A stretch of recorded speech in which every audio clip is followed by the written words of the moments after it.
Hello friend, good evening. आपका आज की शाम को मैं आपका स्वागत करता हूँ।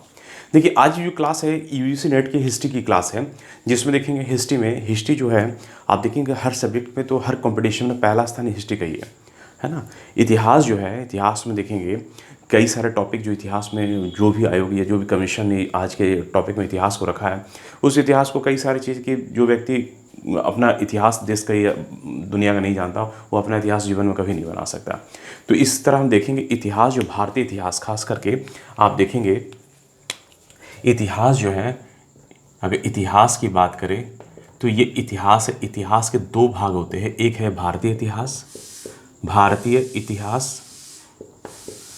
ठीक है, और एक होते हैं विश्व इतिहास। हम लोग इंडिया में कई सारे एग्जाम देते हैं, तो हमारा जो मेन टॉपिक बेसिकली रहता है भारतीय इतिहास पर। ओके, तो भारतीय इतिहास के आप देखेंगे तो भारतीय इतिहास के फिर 3 पार्ट है, 1 2 3 करके फिर 3 पार्ट होते हैं भारतीय इतिहास के। एक आता है प्राचीन भारत, यानी एंशिएंट इंडिया, प्राचीन भारत। दूसरा आता है आपको मध्यकालीन भारत, यानी मध्यकाल, मिडाइवल इंडिया। और तीसरा है आधुनिक भारत, मॉडर्न इंडिया, आधुनिक भारत। ठीक है, ये 3 भाग है। प्राचीन भारत को मतलब हम लोग पुराना भारत भी कहते हैं, मध्यकालीन को मध्यकाल का भारत, और आधुनिक भारत मतलब मॉडर्न इंडिया। ये पूरे भारतीय इतिहास के 3 खंड है। वो उसी परिप्रेक्ष्य हम लोग विश्व इतिहास को भी देखते हैं, है ना। प्राचीन इतिहास का मतलब जहाँ से कृषि प्रणाली शुरू हो रही है, मनुष्य का जीवन शुरू हो रहा, कुछ भी नहीं आता। मिडाइवल एज क्या है कि संक्रमण का काल है इन दोनों की, यानी मॉडर्न से और एंशिएंट के बीच का, एंशिएंट और मॉडर्न के बीच का एक संक्रमण काल है, जिसको कभी कभी कई इतिहासकारों ने, अगर देखेंगे कई ब्रिटिश इतिहासकारों ने इसे हिंदू काल, थोड़ा सा इसे कम्युनल देने की, एक सांप्रदायिक देने की रंग दी है, जिसको हिंदू काल, इसको मुस्लिम काल, इसको ईसाई काल भी लोगों ने कहा। ठीक है, एक सांप्रदायिक रंग देने की ब्रिटिश इतिहासकारों ने, लेकिन भारतीय इतिहासकारों ने इन्हें प्राचीन भारत, मध्यकालीन भारत और आधुनिक भारत, एक व्यवस्था और एक स्थिति के हिसाब से इन्होंने 3 एज में बांट दिया, 3 एरा में बांट दिया इसको। ठीक है, तो देखेंगे प्राचीन भारत में क्या है, मध्यकालीन भारत में क्या, आधुनिक भारत में क्या है, उसके बाद हम लोग फिर अपने टॉपिक की ओर। तो सबसे पहले हम लोग प्राचीन भारत में आज इंट्रोडक्शन क्लास में हम लोग देखते हैं।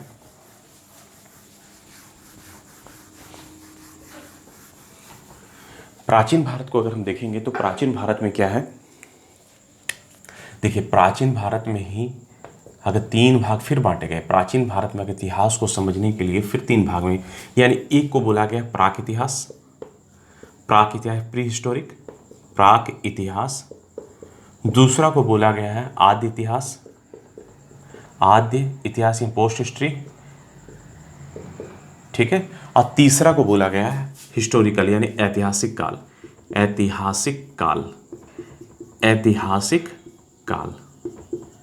ठीक है, तो अब देखेंगे प्राक इतिहास का मतलब ये भी है ओल्ड इतिहास है, प्री हिस्ट्री, यानी कि अगर हम देखेंगे कि हमें इतिहास पढ़ने के लिए 2 सोर्सों की ज़रूरत होती है।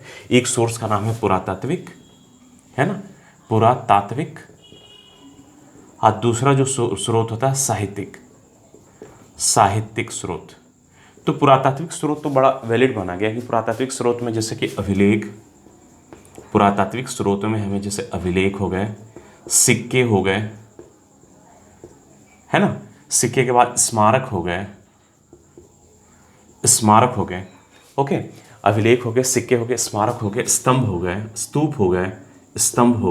स्तूप हो गए, मुहर हो गए। ठीक है, उसके बाद और भी कई सारी चीज़ें जो जैसे मृदभांड हो गए या बर्तन हो गए, मृदभांड मिट्टी के बर्तन या धातु के और भी बर्तन अगर देखेंगे तो ये सारी चीज़ें जो है अभिलेख में आते हैं, पुरातात्विक स्रोत में, आर्कियोलॉजिकल सोर्स में आते हैं। उसके बाद देखिए साहित्यिक स्रोत में क्या है कि जितने हमारे धार्मिक ग्रंथ हैं, देखिए धार्मिक ग्रंथ भी है, साहित्यिक स्रोत के कई सारे सोर्स है, धार्मिक ग्रंथ भी है, गैर धार्मिक ग्रंथ हो गए कई सारे।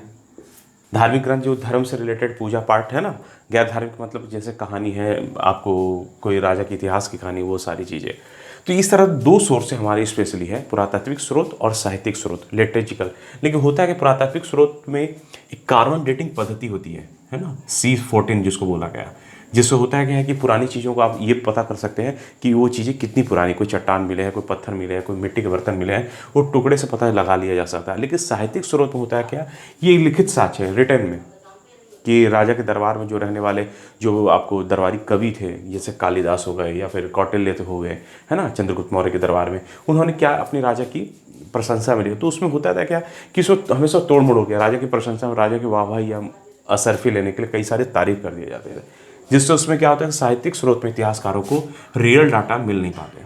ये तमाम हो सकता है समस्या हो, और लेकिन फिर भी डाटा यहाँ नहीं मिले। पुरातात्विक स्रोत बिल्कुल, उसमें कोई हेरफेर नहीं हो सकता, है ना, जो चीज़ जितनी पुरानी है।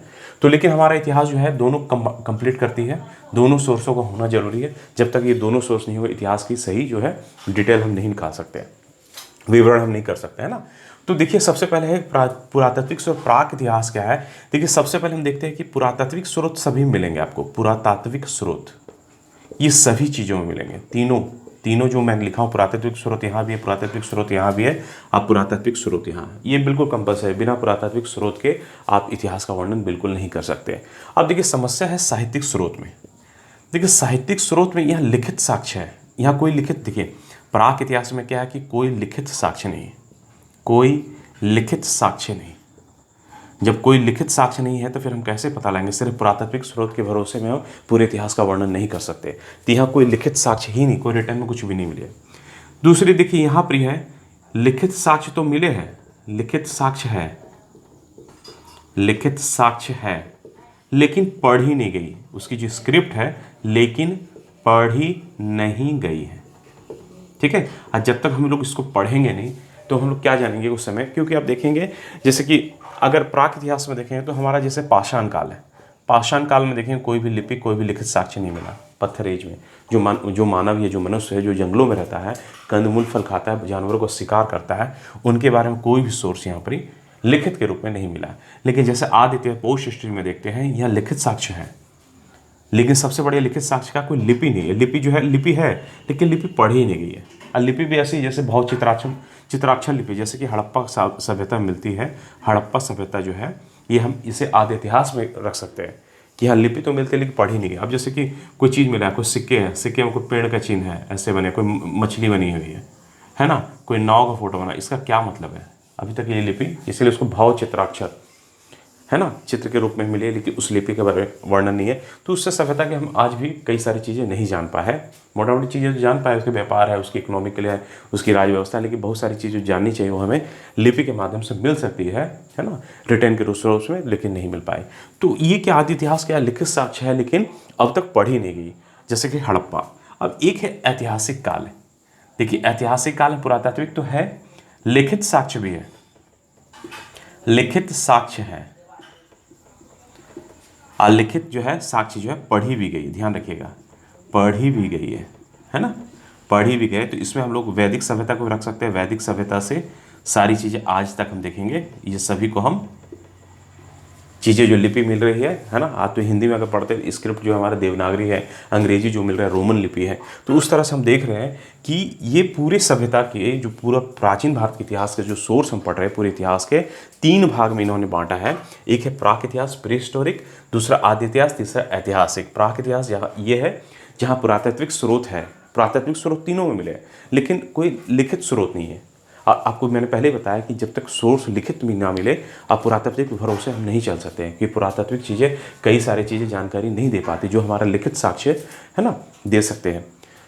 तो वैसे आदि इतिहास में लिखित साक्ष्य है लेकिन अभी तक पढ़ी नहीं गई, और ऐतिहासिक में लिखित साक्ष्य भी है, पुरातात्विक साक्ष्य भी है जो पढ़ी भी गई, जैसे हमारा वैदिक, और आदि इतिहास में हड़प्पा, और ये पाषाण काल में प्राक इतिहास। ठीक है, तो इस तरह से हमने देखा पूरे इतिहास को, है ना, प्राचीन भारत के इतिहास को पढ़ने के लिए, समझने के लिए। तो आज देखिए एक टॉपिक है आप लोगों को हिस्ट्री में, एक टॉपिक में पढ़ा रहा हूँ आप लोगों को, बता रहा हूँ, बहुत इंटरेस्टेड टॉपिक है जो इतिहास को आगे समझने के लिए, पढ़ने के लिए हमें मदद करेगी।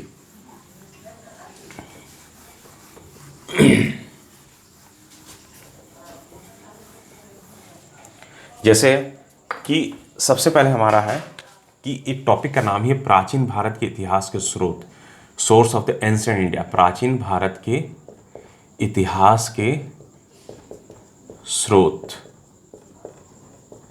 है ना, ये प्राचीन भारत के इतिहास के स्रोत। तो इस स्रोत को हम लोग, सोर्स जो है हमारा, सोर्स के ऐसे हम लोग बांटेंगे सोर्स को। तो सबसे पहले पुरातात्विक स्रोत जो आर्कियोलॉजिकल सर्वे है, पुरातात्विक स्रोत, दूसरा है हमारा आपको साहित्यिक स्रोत, साहित्यिक स्रोत, ठीक है। और तीसरा है हमारा जो विदेशी लेखक भी है, ये साहित्यिक स्रोत में ही आ जाते हैं। कई सारे विदेशी जो हमारे यहाँ आए, एंशिएंट एंड मिडाइवल में भी आए, मॉडर्न में भी आए, ये सबों की थोड़ी थोड़ी जानकारी है। पुरातात्विक स्रोत में चीज़ें क्या क्या आती है, देखिए पुरातात्विक स्रोत में जैसे चीज़ें मैं पहले बताया, जैसे अभिलेख है ना, अशोक के जितने अभिलेख मिले हैं, या समुद्रगुप्त की प्रयाग प्रशस्ति है ना, फिर आपको और भी कई सारे जो है रुद्ररामन में जूनागढ़ अभिलेख है, तो उस तरह कई सारे अभिलेख है। उसके बाद देखिए सिक्के आते हैं, सिक्के के अध्ययन को हम लोग न्यूमिस्टिक कहते हैं, सिक्के। उसके बाद आपको मृदभांड आते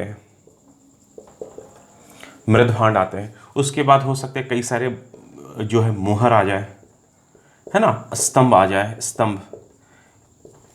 ये सारे पुरातात्विक स्रोत में, और भी कई सारी चीज़ें जो हमें ज़मीन की खुदाई से मिलते हैं, क्योंकि हमारे यहाँ जो खुदाई होती है, दो प्रकार की खुदाई होती है। एक होती है आपको वर्टिकल यानी कि क्षैतिज खुदाई, एक इस तरह की खुदाई होती है, और एक खुदाई ऐसे होती है पूरा। तो ऐसे खुदाई, ये जो खुदाई होती है ये कम एरिया में खुदाई हो जाती है, लेकिन इससे क्या है कि पूरे इतिहास के जो नीचे डिपली है वो जानकारी मिल नहीं पाती। और ये जो खुदाई है ये थोड़ी महंगी पड़ती है। तो दोनों अपनी जगह पे स्थान रखती है, लेकिन खुदाई दोनों जरूरी है कि जब तक आप बड़े एरिया को कवर नहीं करेंगे पूरी संस्कृति का पता नहीं चलेगा। और जो हमारा वर्टिकल खुदाई है, वर्टिकल मैंने जो है डिपली जो खुदाई हो रही है, उससे क्या है कि इतिहास खर्चीला है थोड़ा सा खोदने में, ठीक है। तो पुरातात्विक स्रोत में क्या अभिलेख है, अभिलेख में जैसे हम कई सारे अभिलेख देखेंगे कि जैसे वैदिक सभ्यता में बोगाज कोई अभिलेख है, बोगाज कोई अभिलेख है ना, जिसमें यही बोगाज कोई अभिलेख जो है सबसे पहले यहीं पर ही हमें क्या है उसकी जानकारी मिली है। बोगाज कोई अभिलेख में इंद्र मित्र वरुण नासत्य, इंद्र मित्र वरुण नासत्य की जानकारी मिली है, इंद्र मित्र वरुण नासत्य की जानकारी मिली है ना, इस तरह से। उसके बाद हम देखेंगे ये बोगाज कोई अभिलेख हमारा है ना। उसके बाद देखेंगे कई सारे अभिलेख हैं, जैसे अशोक के अभिलेख हैं, अशोक के अभिलेख हैं, अशोक के अभिलेख है। इसमें भी कई सारे अशोक के जो आदेश है, अभिलेख का मतलब पत्थर की चट्टान पर ऐसे अपने राजा कुछ आदेश लिखते थे अपनी प्रजा के लिए, है ना, कि प्रजा की कैसे प्रजा को आदेश देते थे कि प्रजा को क्या करना है क्या नहीं करना है ना।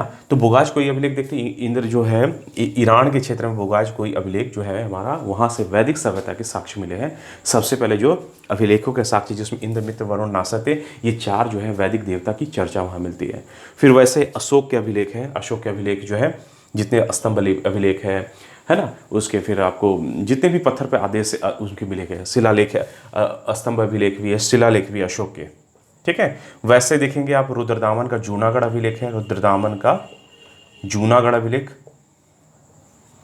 जूनागढ़ जो, ठीक है। उसके बाद देखिए रुद्रदामन जूनागढ़ है। फिर आपको देखिए समुद्रगुप्त की प्रयाग प्रशस्ति है, समुद्रगुप्त की प्रयाग प्रशस्ति, इस तरह के अभिलेख यहाँ पर ही हमें मिले हैं, ठीक है। वैसे सिक्के भी कई सारे सिक्के अलग अलग एज में जो सिक्के मिले हैं, अगर सिक्के की बात करें तो देखेंगे सबसे पहले ज़्यादा जो सिक्के हैं, सिक्के हमारे यहाँ कई तरह के कि सिक्के धातु तांबे के भी सिक्के मिले हैं, सोने के भी मिले हैं, चांदी के भी मिले हैं, है ना। इस तरह कई सारे सिक्के मिले हैं। सिक्कों में देखेंगे रूपक नाम का सिक्का देखेंगे, या फिर आपको चंद्रगुप्त द्वितीय के समय में जो सिक्के मिले हैं, सिक्के को हम लोग जो सिक्कों के अध्ययन को हम लोग न्यूमिस्टिक्स कहते हैं। ये सिक्के की पूरी इंट्रोडक्शन वहाँ पर ही हमें मिलती है कि आप देखें गुप्त काल में या कुषाण काल में सर्वाधिक स्वर्ण सिक्के मिले, गुप्त काल में भी देखेंगे सिक्के मिले हैं, कि वहाँ की सिक्कों से ये पता चलता है कि अब जब ये खुदाई होती है स्रोत में, तो इससे देखते हैं कि व्यापार कैसा था, उनका व्यापार कैसा फल फूल रहा था, व्यापार हो सकता है इंटरनेशनल ट्रेड भी था, ठीक है ना। इस तरह सिक्के से, अभिलेख से तो हम लोग राजा के आदेश पता कर लेते हैं, सिक्के से क्या है कि अभिलेख से राजा के आदेश भी, या राजा का राजपाट कहाँ कहाँ तक है, कहाँ कहाँ तक उनका जो है शासन फैला हुआ है, इससे हम अभिलेख से देख सकते हैं। सिक्के भी वैसे ही, सिक्के से हम व्यापार को पता, इकोनॉमिकली अगर हम व्यापार को देखें तो इकोनॉमिकली हम इससे पता लगा सकते हैं कि उनका जो सिक्के के माध्यम से व्यापार कहाँ कहाँ होता था। वैसे मृदभांड है, मृदभांड में मिट्टी के भांड जो है, मिट्टी के बर्तन, चित्रित धूसर मृदभांड है, या फिर आपको लाल मृदभांड है, गैरिक मृदभांड है।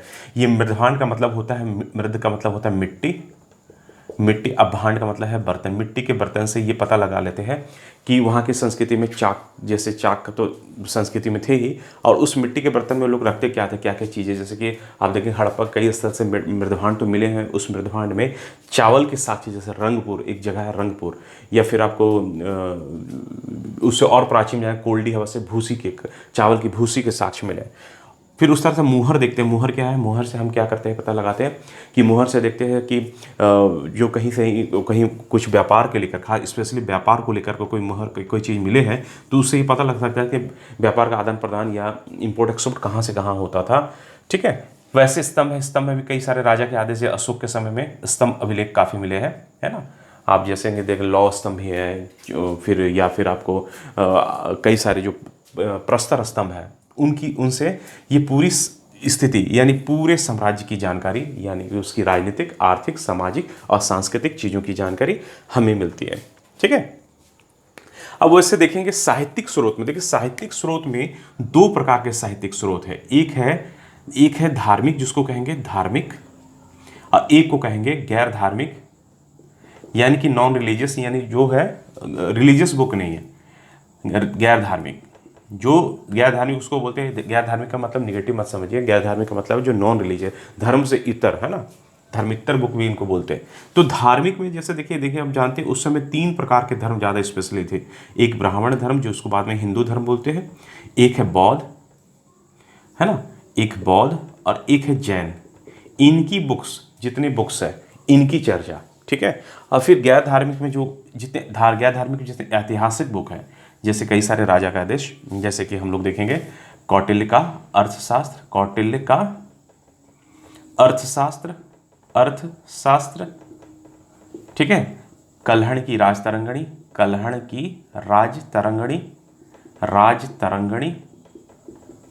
ठीक है। उसके बाद है तीसरी बुक है हमारा पाणिनि की अष्टाध्यायी, पाणिनि की अष्टाध्यायी, अष्ट अध्याय में उन्होंने एक व्याकरण की किताब, अष्टाध्यायी, ये संस्कृत व्याकरण की किताब है पाणिनि की अष्टाध्यायी। वैसे पतंजलि का योग सूत्र है, पतंजलि बहुत बड़े महापुरुष, पतंजलि का योग सूत्र की इन्होंने योग पर एक किताब लिखी, है ना। तो इस तरह से देखते हैं ये गैर धार्मिक बुक भी है। और धार्मिक में देख लेंगे, ब्राह्मण में देखेंगे सबसे पहले हमारा वेद है, 4 प्रकार के वेद, ऋग्वेद, अथर्ववेद, ऋग्वेद, सामवेद, यजुर्वेद, अथर्ववेद। फिर वेद के बाद देखिए हमारा आता है पुराण, है ना। पुराण देखेंगे 18 पुराण में सबसे प्राचीन जो पुराण है मत्स्य पुराण है ना, 18 शिव पुराण है, विष्णु पुराण है ना। फिर उसके बाद पुराण के बाद अरण्यक उसे कहा गया जो जंगलों में लिखा जाता है एक सन्यासी बन करके, है ना, जीवन के बारे में या धर्म कर्म के बारे में, उन पे एक धार्मिक किताबें होती है। अरण्यक के बाद आते हैं हमारा उपनिषद भी है, उपनिषद जानते हैं सबसे पहले जो फिलोसफी दर्शन की जो चर्चा है उपनिषद, इसलिए हम लोग देखते हैं मांडू के उपनिषद जो है, जहाँ से हम लोगों ने भारत का जो स्लोगन है सत्यमेव जयते, उसको हम लोगों ने इस उपनिषद के माध्यम से लिखा। उपनिषद का मतलब उप का मतलब समीप, निषद का मतलब होता है गुरु के समीप बैठ करके शिक्षा ग्रहण करना, यही उपनिषद है। ठीक है, उसके बाद हम लोग देखते हैं, देखिए, है ना, फिर कई सारे वेदांग, आप 6 प्रकार के वेदांग पढ़ेंगे, वेदों को जिसे वेदों का अंग कहा गया है ना। वेदांग में आप देखेंगे शिक्षा है, व्याकरण है, निरस्त है, ज्योतिष है, इसको हम लोग देखते हैं ना। ठीक है, उसके बाद देखिए इस तरह से हम देखें कि कई सारे जो ब्राह्मण ग्रंथ है, जो वेद है, पुराण है, अरण्यक है, उपनिषद है, वेदांग है। उसके बाद देखिए बौद्ध ग्रंथ है, बौद्ध ग्रंथ जो होती थी पाली भाषा में। देखिए ब्राह्मण ग्रंथ जितने लिखे गए सब संस्कृत भाषा में, बौद्ध ग्रंथ लिखे गए पाली भाषा में, और जैन जो लिखे गए वो प्राकृत भाषा में। ठीक है, तो बहुत सारे ग्रंथ हैं, यहाँ भी बौद्ध ग्रंथों में कई सारे बौद्ध ग्रंथ हैं जो बुद्ध के लिखे गए, जैसे कि आपको सूत पिटक, विनय पिटक, अभिधम पिटक, है ना, सूत पिटक, है ना, विनय पिटक, अभिधम पिटक, ठीक है। इस तरह से जितने बौद्ध धर्म के, फिर आपको देखेंगे कई सारे और बौद्धों में भी कई सारे बुक छपते हैं, है ना, लिटरेचर्स। वैसे जैन धर्म जो भाषा है इनकी प्राकृत है, जैनों में भी जैन की पुस्तकों को आगम कहा गया है। जो इनके 24 तीर्थंकर हुए जैनों के, है ना, ऋषभ देव से लेकर के आपको महावीर तक के जो 24 तीर्थंकर हुए, उनकी जितनी धर्म पे लिखी जो किताबें हैं, है ना, फिर स्थल भद्रबाहु है, ये सभी की जो बुक्स आए, है ना, ये जैनों की जो चर्चा, जैनों के जो धर्म के बारे में, धर्म की संस्कृति के बारे में, ये सारी बुकें जो धर्म से रिलेटेड थे, ये सारी चीज़ें इन्होंने लिखी है। फिर वैसे गैर धार्मिक मैंने पहले बताया, जैसे कौटिल्य का अर्थशास्त्र, कौटिल्य के अर्थशास्त्र जो है मौर्य साम्राज्य की है। ये मौर्य साम्राज्य की चर्चा करते हैं। मौर्य साम्राज्य में जो सप्तांग विचारधारा है शासन की, है ना, राजा कैसे हो, प्रजा कैसे हो, राजा के सैनिक सिपाही कैसे हो, तो ये मौर्य साम्राज्य के बारे में इसमें लिखा गया है। कल्हण की तरंगी जो जम्मू कश्मीर, कश्मीर के बारे में, कश्मीर का इतिहास, खासकर स्पेशली कश्मीर, ठीक है। पाणिनि जो अष्टाध्यायी है, जो व्याकरण की पहली किताब है, संस्कृत व्याकरण में लिखी है, संस्कृत भाषा में लिखी गई है, संस्कृत व्याकरण की पहली किताब है। वैसे पतंजलि है, पतंजलि का योग सूत्र है। ओके, उस तरह फिर हम देखते हैं कई सारे विदेशी लेखक हमारे हैं। विदेशी लेखक भी 3 पार्ट हैं। जैसे विदेशी लेखक में एक यूनानी, जिसको ग्रीक कहते हैं, यूनानी। उसके बाद हमारे यहाँ आते हैं चीनी भी आते हैं, फेनसांग है, इत्सिंग है ना, चीनी लेखक। उसके बाद कई सारे हमारे जो आते हैं, आप देखेंगे कई सारे जो मुस्लिम लेखक जो आते हैं, जो हमारे हैं ना, उसको मुस्लिम, अरबी लेखक, अरब लेखक, है ना। इन्होंने भी कई सारे विदेशी यूनानी स्रोत में आप देखेंगे कि कई सारे जो है, आप यूनानी स्रोतों में, जैसे कि थोड़ा सा मैं इधर मिटा देता हूँ, यूनानी लेखकों में जैसे कि हेरोडोटस की हिस्ट्री है, हेरोडोटस है ना, इन्होंने हिस्टोरिका किताब लिखी, हिस्टोरिका किताबें लिखी थी, है ना। फिर वैसे Periplus of the Erythraean Sea इन्होंने क्या किया है, Periplus of the Erythraean Sea, Periplus of the Erythraean Sea, इसमें इन्होंने क्या लिखा है, इन्होंने जो भारत की जो समुद्री है, जो खासकर बंदरगाह, समुद्र तटीय क्षेत्र, उनका एक वर्णन किया है ना। इस तरह से यूनानी लेखकों में एक लिस्ट है, 4-5 लोग हैं इसमें। चीनी लेखक में देखिए फाहियान की चर्चा है। फाहियान जो यहाँ विदेशी लेखक चंद्रगुप्त विक्रमादित्य के राज्य में आते हैं शिक्षा ग्रहण, भ्रमण करने भारत का, तो इन्होंने भारत का एक वर्णन किया है। उसमें प्राचीन भारत के राजा कैसा है, राजा के यहाँ कैसी राजनीतिक है, आर्थिक व्यवस्था है, सामाजिक व्यवस्था। उसके बाद देखिए ह्वेनसांग आते हैं, ह्वेनसांग हर्ष के समय में, और हर्ष को ये बड़ा प्रतापी और बड़ा एकदम एक प्रजाप्रिय राजा इन्होंने ह्वेनसांग ने कहा है। फिर वैसे इत्सिंग आते हैं, इत्सिंग, है ना, ये सभी लोग। और देखेंगे हर्ष के समय ही नालंदा विश्वविद्यालय, जो नालंदा की जो शिक्षा ग्रहण आते हैं ह्वेनसांग, और उन्होंने नालंदा विश्वविद्यालय में यहाँ अध्ययन किया, जैसे बौद्ध धर्म का एक संस्कृति का अध्ययन किया, और उन्होंने भारत भ्रमण करके भारत का एक वर्णन भी किया है उसमें अपने। फिर अरबी लेखक में देखिए, अरबी लेखक में कई सारे, जैसे सुलेमान, ठीक है। अरबी लेखक में एक और सबसे ज़्यादा चर्चा अल-बरूनी, जिन्होंने किताबुल हिंद, एक किताब लिखी थी, किताबुल हिंद का वर्णन, यानी भारत का वर्णन किया है, और उन्होंने उसमें कहा है कि भारत के लोग बड़ा घमंडी है ना। ये उस अल-बरूनी ने उस किताब में अपने लिटरेचर में लिखा कि भारत की जो है संस्कृति, भारत के पर्यावरण का वर्णन किया है, आर्थिक सामाजिक का भी वर्णन किया, लेकिन खासकर समाज पे फोकस ज़्यादा रहा। उन्होंने कहा कि भारत के जो लोग हैं काफ़ी घमंडी है, जैसे वो कहते हैं कि कुपंडुकता वाली स्थिति है, कुएं के मेंढक जैसे, जिस कहते हैं कि हमारे देश के जैसा लोगों, जैसे हमारे जैसा देश कहीं पूरी दुनिया में नहीं, हमारे लोगों के जैसा कहीं कोई लोग नहीं, हमारी भाषा की जैसे कोई भाषा नहीं, हमारी संस्कृति की जैसी कोई संस्कृति नहीं है। तो ये स्थिति थी उस समय प्राचीन भारत, जब ये आते हैं मेडावल एज, शुरुआती पूर्व मध्यकाल या मध्यकालीन एज में अल-बरूनी, और तो ये कहते हैं कि भारत के लोग बड़े घमंडी है ना। तो उस तरह से फिर हम लोग देखते हैं कई सारे जो है विदेशी लेखकों में भी और भी चीज़ें हमारे यहाँ। अल-मसूदी भी है, अल-मसूदी, इन्होंने भी तत्कालीन भारत का एक वर्णन किया है, ठीक है। तो इस तरह देखिए प्राचीन भारत के इतिहास के स्रोत में कई सारे जो है स्रोत, जो है हमारा पुरातात्विक स्रोत है, साहित्यिक स्रोत है, विदेशी जो लेखक है ना। तो पुरातात्विक स्रोत में आपने देखा है, जो पुरातात्विक आप देखिए कि पुरातात्विक स्रोत जो हमारे यहाँ ASI एक डिपार्ट है, एक विभाग है, या विभाग ऐसा है, आर्कियोलॉजिकल सर्वे ऑफ इंडिया, यही पूरी जो है पुरातात्विक चीज़ों की सोर्स है इतिहास को लेकर के, ठीक है। तो पुरातात्विक स्रोत में हमने देखा अभिलेख है, सिक्के है, मृदभांड है, मोहर है, स्तंभ है, ओके। वैसे साहित्यिक में धार्मिक भी देखा, गैर धार्मिक भी देखा। धार्मिक में ब्राह्मण साहित्य है, बौद्ध साहित्य है, जैन साहित्य है, जो धर्म, ये 3 ही धर्म थे उस समय। वैसे गैर धार्मिक में कई सारे कौटिल्य का अर्थशास्त्र देखा, कल्हण की राजतरंगिणी देखा, पाणिनि की अष्टाध्यायी देखा, पतंजलि का योग सूत्र देखा। वैसे देखिए विदेशी लेखकों में जो हमारे यूनानी और ग्रीक आते हैं, है ना। तो उससे उन्होंने जैसे हेरोडोटस की हिस्टोरी का है, इतिहास का पिता यानी फादर ऑफ हिस्ट्री हेरोडोटस का कहा गया। फिर ऐसे पेरिप्लस ऑफ द एरिथियन से उन्होंने खासकर बंदरगाहों का वर्णन किया अपनी। फिर उसके बाद देखते हैं चीनी लेखक को देखते हैं, जैसे फाइयान है, वैनसांग है, इत्सिंग है। फिर अरबी लेखक में सुलेमान है, अलबरूनी का खासकर हमने देखा कि अलबरूनी के भारतीय समाज को लेकर जो वर्णन किया गया वो काफ़ी रोचक और काफ़ी नाम वाली चीज़ें। फिर वैसे अल मशूदी को देखा, अल मशूदी ने सारा जो है तत्कालीन भारत का वर्णन अपने भ्रमण अपने स्रोतों में किया है।